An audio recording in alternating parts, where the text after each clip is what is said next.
Aloha Tokelau. Maloni te hau tēnei,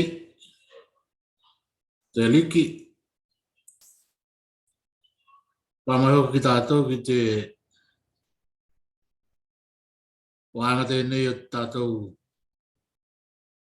te ata e hoa. Tulou mua Tokelau. Tulou ki o hea ma o tapu kehe.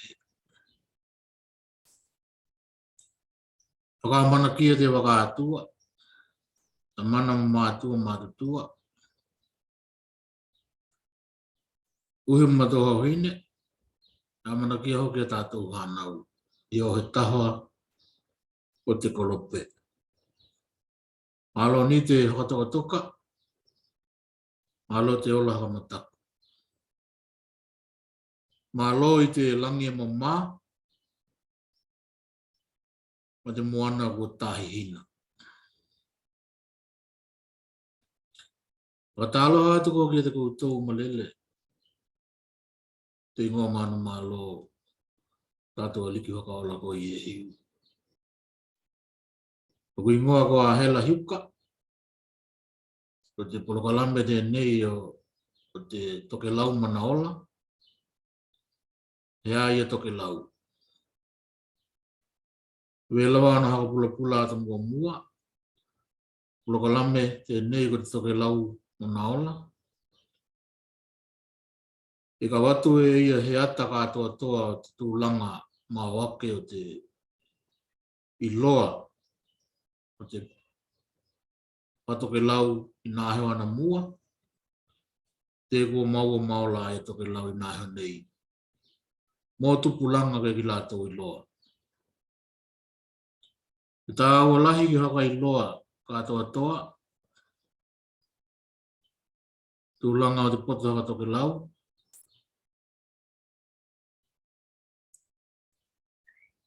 Ki tātou hānau ta lavou kai ki lātou ki tea manino. Ki tea katoa toa. Lātou hoka hino manga. Tokelau. E monu e monia i o lātou o langa. Awe nā ki haka o laura ai te anga nuku Tokelau. Nei, mana tupulanga i nā heo e heo. Ko te ata whāte nei, ko te wāanga mua te nei o te taumahai ki haka hai ngohie malamalama ngohie. Takamatalanga a te hai en tihi ko Lihati. Na tuku mai e uinga ki te mea e heaua i te ngangana Tokelau. Tēnā talatala noa i ki tātou i te ata e lua te polokalambe. Tēnei. Mole mole ka hai heki matamata koe ki te ata e lua ma te ata mua mua. Ko i matamata ki ei e manino ai tau kila ki te uinga moni. O te polokalambe tēnei. I te ata e lua o te polokalambe. Nā ka talatala noa ai te hai en tihi ko Dr. Richard Feinberg. Ko Lihati tana i ngoa ka Polenehia. E winga te hea he mau ma nā hai en tihi. Ko nā tino hiuke hiuke lo loto. Ko hea te na omo mai ai e tangata Tokelau. Tangata o Polenehia. Ua kua lahi nā tala ma nā mau ana hai en tihi kehe. E winga ki te mata kupu tā o lahi lele tēnei. Ko te tamāloala tēnei ko he hai en tihi. Awa e he ngata kua maua ai nā tuhi pāhi. E ngata mai ai nā tuhi pāhi umau. Tuhi pāhi ho mai, Doctor of Philosophy. I nā mata kupu hiuke ki nā tū maanga, tū puanga o tangata. E tolu la ona tike li. Ko te Bachelor of Art, mau i te Universitea California. Te tahi iwa no iwa Bachelor of Art i te Anthropology. O te Master of Art maua i te Universite o Chicago. Tahi iwa hitu tahi. Ia ma te Doctor of Philosophy, PhD. Tahi iwa hitu wha i te Universite o Chicago lawa i Amerika, malolahi o Amerika. Ia ko te tamalohi la te ni nā koako i tūlanga hakapolo hehea i te Universite te aonga mawalunga lahi Kent University, State University i Ohio, i Amerika lava. Nei la ora ta maloa ko li taia, mai tona tūlanga haka poloheha, o hai a aonga. Ka koe hai lava ana hea kilikilinga, ma ana tuhituhinga ngai ki nā tupuanga o tangata pole ni hia. Na toi titi ka atoa tona lua tau heanga na noho ai i anuta, i ana hea kilikilinga, a hiukenga, mo tona tuhi pahi ho mai, e wela wako te tūlanga nā watu wai ia, i utita matoni, o maka leka hoki ki Tokelau. O i hoia lātou hiukenga, i a lātou tuhi waka ho mai. O anuta ko he nuku polini hia, i te atu hiolo mona. I tau heanga lua he hulu lua, na malanga atu wai te tamaloa te nigi a taho, ma te uho te nagi a tūlano, to loa, ma he haka moe moe ke hai he lātou malanga, he haka aonga ai ni mea hai ngā luenga haka ana pō nei, ka nā ko nā hoi tū nā atamai ka ana mua. A mea ke lā kua he oko te malanga, te nā na mahuta e loka mahu ma tamaloa te nei, i lunga i Tokelau. I te ata lua la te plokalame te nei, na he whilia i au ki ei, i tona o langa a kua konga, a huke pakahai en tihi, ko tana ki kila, ko hea tēnā mamai ai e tangata pole ni hia. Ia ma tangata Tokelau. O waka Tokelau ko he wāenga lahi ma tā aua e o pole ni hia. Ko tana tali puku la tēnei na kau mai. Tēnei ka tamahai a kua matala atu, ini wāenga e lua, ko te wāenga mua la tēnei. Ko te ata e hoa. O te wāenga e lua ia heo we ko te ata e lima, ko te ata e ono. Nā tā kua te tamaloa, ko te mata kupu tēnei, ke tō piki kua lewa te huke. Matala noa ki e tangata huke haka pitoa. Hai en tihi. Mai tolu lawa i wāenga tā aua, e maua mai ai nā haka matalanga heko. E winga ki te mata kupu tā aua tēnei, e ko hea te nā mo mai ai e tangata Tokelau. No tangata pole ni hia, o ino noho mau i te ponga nei, tēnei e taku ko Tokelau i te pahe o ika. Ko nā hamatalanga mua, nā wāenga e tolu mua, ko nā kelikelinga tangata huke, ko nā mea ana mua e tanu i lalo i te kelekele, ua maua. Mo ko taku mai ai nā aheo, ma lahi nā haka matalanga e maua mai ai. Ko nā iwi, ko nā ulo, i mai e tahi tūlanga lau. Tūlanga e lua e maua mai e nā haka matalanga ma nā haka maoninga. Ko tūlanga o te ngangana e whaka ngā e tangata kehe. Whaka tuhia, e ho linga tu tuhia. Ko hewa tari takinga. Ko te ngana hea moa, ngana tonga, ngana Tokelau ni ue tu walu pole ni hia. E tali tu tuhia lama te ngana nā tino. Indonesia, o Malaysia, o Melanesia, Micronesia. O te nā ko ki kila e nā hei tihi.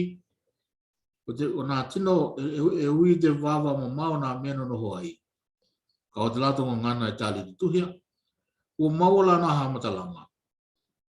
O te ngana tēnei. I te tolu ahe tau henga kua teka. Tolu i te 5 ahe. Na heau i he noho anga he tahi. Ia mai helo atu te hamatalanga ate. Ta māloa.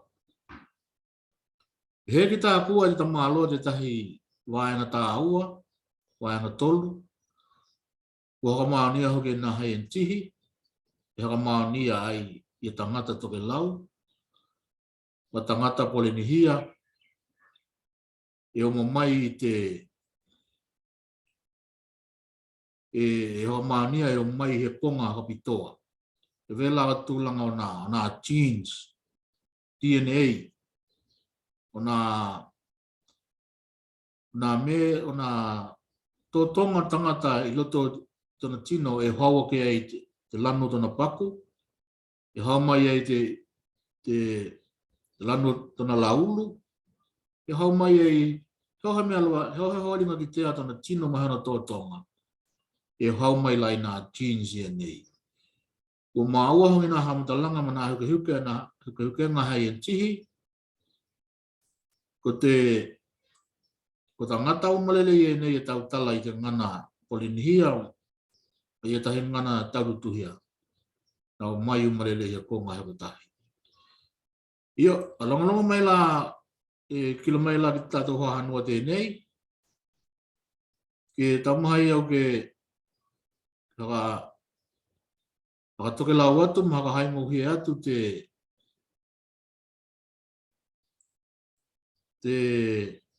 hamatalanga ta māloa tēnei.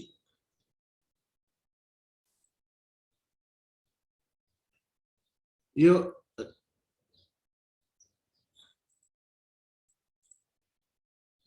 o toko te mai la tātou hoa hanua tēnei.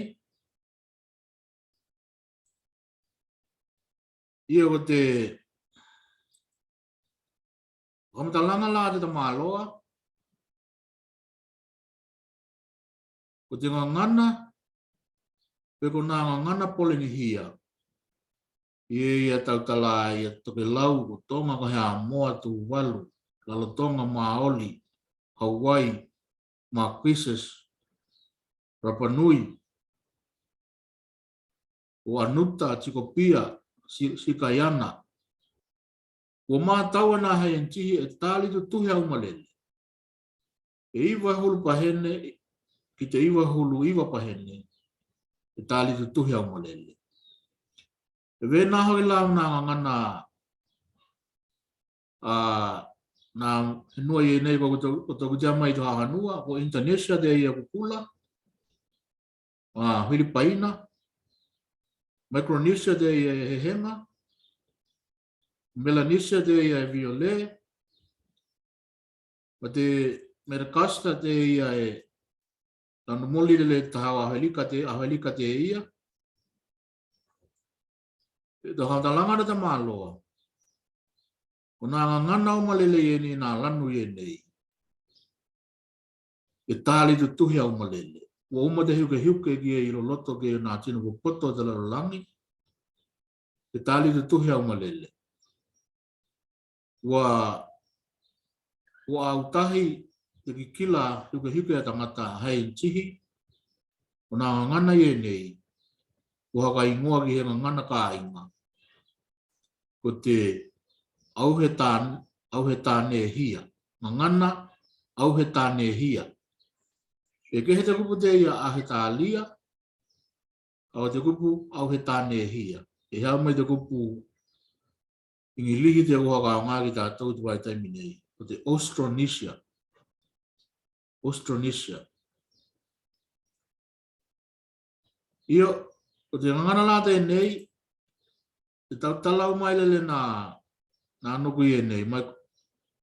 Micronesia, Melanesia, Indonesia, Polenihia, ma te nuku la te nei ko Taiwan.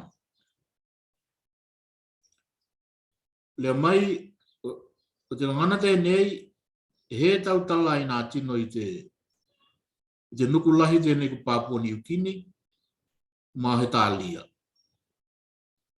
ma he aina. E ke he kehe mo mao nā te ngana nā tino he aina, ma nā tino Papua New Guinea, ma nā tino ia he tālia nā apo. He tai ke te tuhia mana ma te ngana te ia, au he tāne hia, Austronesia. Ia, o te hangalanga de tino, te holinga wa nā tino i nā apo, o lewa te kado te 5 hulu wahe tau heanga talu te i, na mua na o mai e ki Papua New Guinea, o i o mai e ki Lihati. E kehe mo mao la te lātou ngana, mai te ngana te nei, te taku ko te au he tāne hia.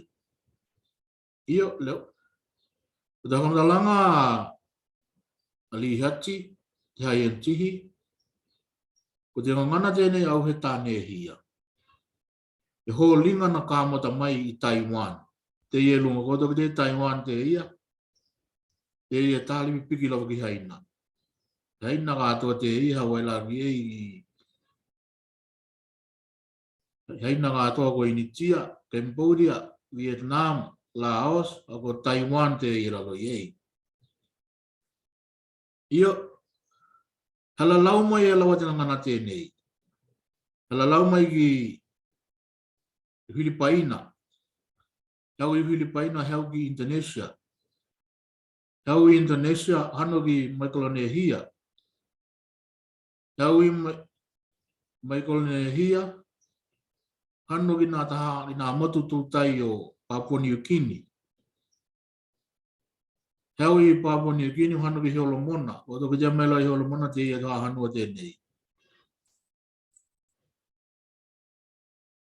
O toko jamela i Holomona te ia. Te kakahua hamalia. Ia, te Holomona te ia. Ata taha mai loa te nā tino i ei, te latoa wala i te kuia ngā te ngangana, hau ki Holomona, hau i Holomona, hau ki Vanuatu, hau i Vanuatu ki New Caledonia, hau i New Caledonia, hau ki Fiji. E tuhia e lahi nā mau ke he kaulawa e tau mahai ke hakahai mohi e atu te, kamata langa lawa a Lihati.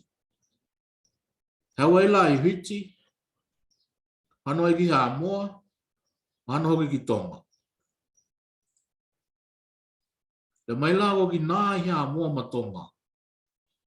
Tēnā mālohi ai, tēnā kā mata ai te ngangana la te ia tako te ngangana Polenihia. Ni, tēnā o te ngangana Polenihia, he la e o te ngangana au he tāne hia. Te ngangana au he tāne hia tēnā heo mai mai lunga, Taiwan, hau lawa, pāmei ki Samoa ma Tonga, ua te holinga o te ngangana, e ia ua ia tūlanga tēnei e tautala ki tātou. Ia, le mai la tamaloa, ana tua i lawa tēnā kau toku te mai nā au. O hio loa tua i lawa te ngangana Polenihia, ki Niue, ki Tuvalu, Tokelau, Lalotonga, Marquesas, ki Society Island, te ko taku nei ko French Polynesian, hano ki Hawaii, lunga lele, te lunga i ko. Ia, e hano halo ki Rapa Nui. Te nā lago toki te mai i te heo longa o te ngangana, te ia e tako te ngana Polenihia, mai te au he tāne hia, ki te Polenihia. Ia, le mai la te hamdalanga a Lihati, e te wai taimina toe wala le mai na tino polinihia i tino malanga ni malanga ki ko malanga lai na he tu i te poto haka Tokelau poto haka polinihia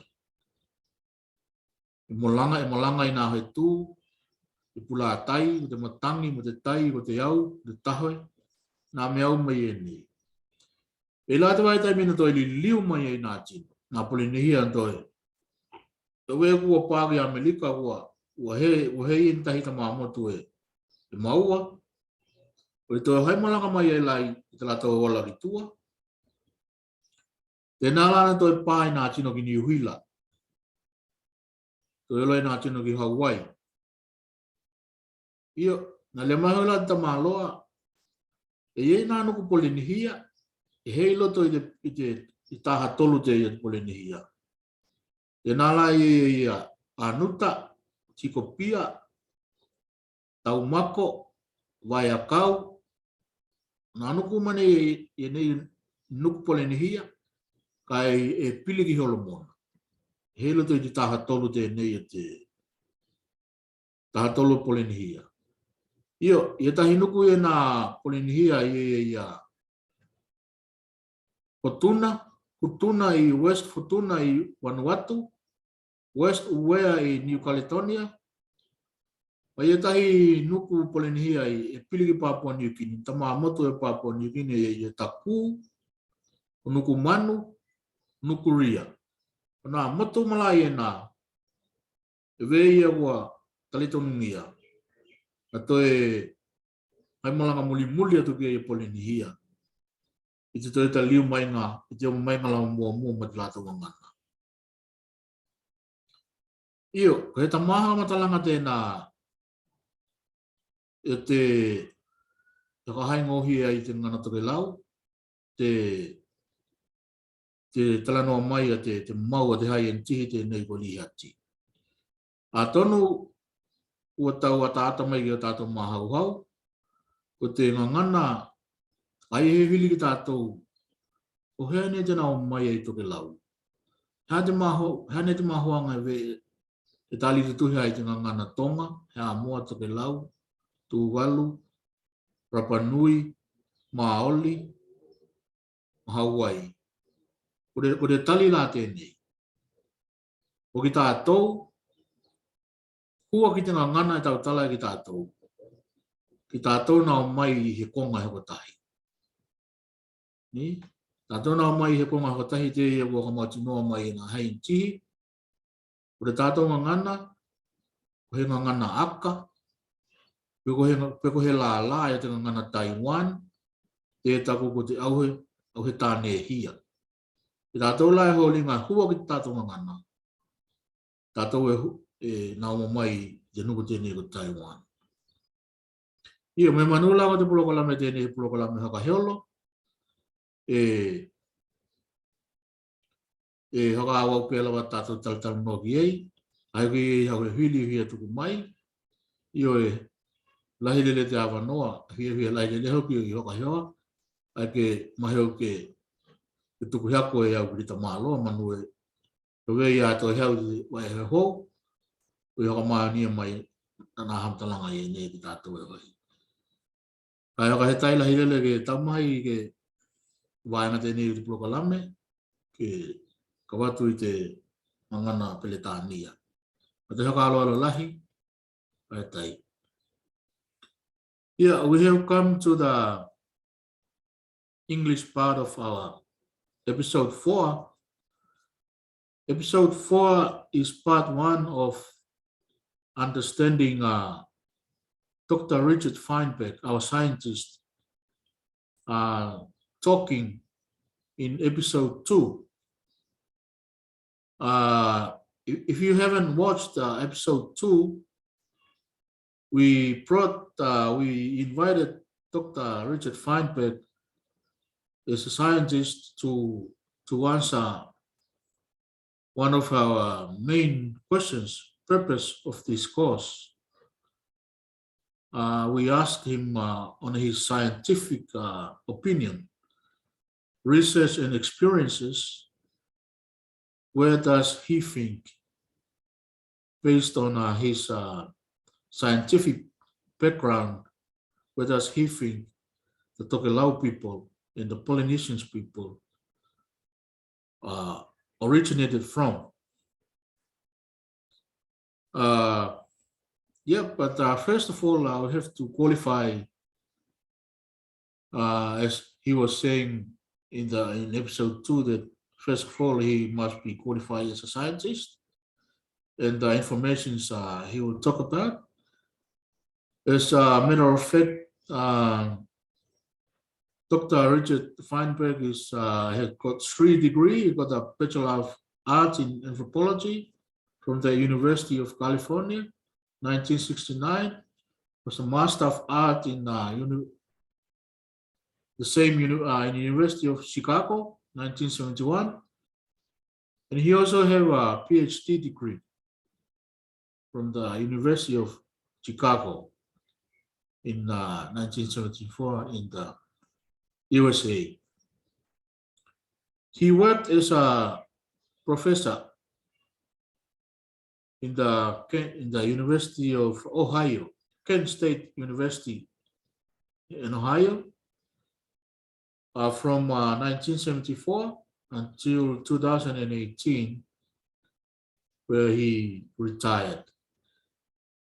Right now, at present, he is Professor Emeritus, doing a lot of writings and research in anthropology.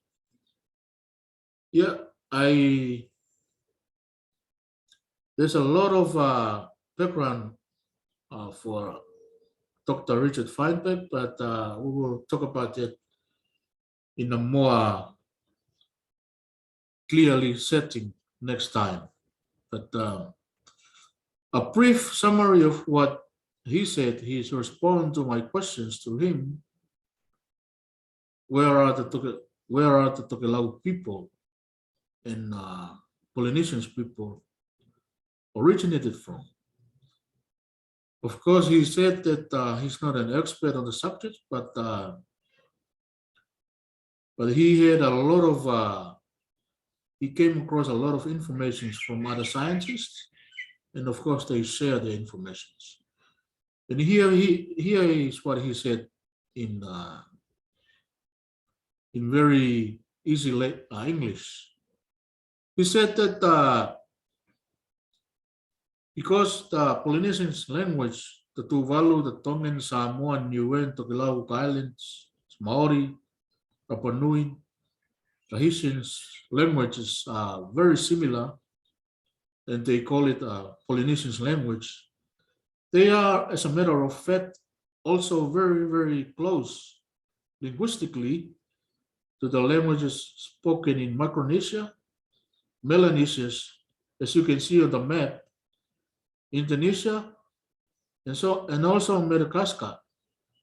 And scientists has now believed and discovered that all these Polynesians, Micronesians, Melanesian language comes from a family language they call Austronesians. It's almost similar to the name in Australia, but the only Oceania people that don't speak this kind of language is the people on the mainland of Papua New Guinea and Australia, the Aboriginals, and also the Chinese. They have a very, very different language to the family language that is called now Austronesia. Anyway, Austro as in the word Australia in the European, in the Latin language means the south of Europe. Nesia is just the islands. So south, the language spoken in South Islands. Anyway, according to Dr. Richard Feinberg, the Austronesian language started from Taiwan, not Chinese. It's not a Chinese language, so different. Then it came down to the Philippines. From the Philippines to Indonesia to Madagascar, in Africa, and from Indonesia to Micronesia, just above the mainland in Papua New Guinea, from Papua New Guinea to the Solomon Islands, from the Solomon Islands to the Vanuatu, New Caledonia, to Fiji, and then to Tonga and Samoa. And then from Tonga and Samoa, the language spread to the triangle, the Polynesian Triangle, to the Cook Island, Tuvalu, Tokelau, Marquesas, Society Islands, Austral Islands, French Polynesians, Rapa Nui. Then they returned back from Rapa Nui to Hawaii, to Society Islands, Tahitians, New Zealand. And there are islands that are called Polynesians outliers. The meaning of that is the Polynesians occupied islands, but is within the regions of Melanesians, like Anuta, Tikopia, Taumako, Waiakau Islands. They are all in Solomon Islands, as you can see on the map. And also West Futuna in Vanuatu. And also there are also small Polynesian outliers in Papua New Guinea, like Nukumanu, Taku, and others. That's pretty much the summary of in part one of Dr. Richard Feinberg's informations, word to word. I have been trying my best to keep faith to Dr. Feinberg's words and not bringing in any foreign or lying words. I have been trying my best to be honest with his text and words. So if I were to conclude what was my questions, where was the Tokelauan people and the Polynesians people originated from? If I were to conclude according to Dr. Feinberg's scientific insight, we know there's a lot of insight, there's a lot of information out there, but we're gonna make it simple to one particular scientist. So if I were to conclude it from Dr. Feinberg words, the Tokelau people and the Polynesians, all the Micronesians, Polynesians, especially the Tokelau, the Polynesians people, we originated from Taiwan based on the language we have. So as the Tongans, the Samoans, the Niueans, based on the similarities language that we have. I hope this was really helpful to you, and you are now starting to see the very, very high, the very, very superior technology our Tokelau ancestors, Polynesian ancestors use, the high level of civilization, sophisticated language development, technology, which our ancestors came all the way 3,000 years ago from Taiwan into Indonesia, Melanesia, Micronesia, and make our home, our generations, in the biggest, vastest mass area of the whole world in the South Pacific Ocean. And that's, my friend, I would like to end this video now. And thank you very much for your listening. Hope you know by now your Tokelau roots and your Tokelau Manaola civilization. Vai taila helele na tatou kainga, Tokelau, hio he konga e te kalope, kai taiki te liki kua, iku manu ia hoki te wāanga mua te nei, o te ata e hoa, wanga mua o te tamahi ka malama, ka hai ngō hie, whakamatalanga Lihati, Dr. Richard Feinberg. Te wanga e lua la e hau te vai heo maka umo mai ei, te hakatoa toanga, tana hakamatalanga. I te mea, nā umo mai ei, nā mahua mai ei, te Tokelau mo poleni ia. Io, taiki te liki, manuia lahi te weekend, to hako tau.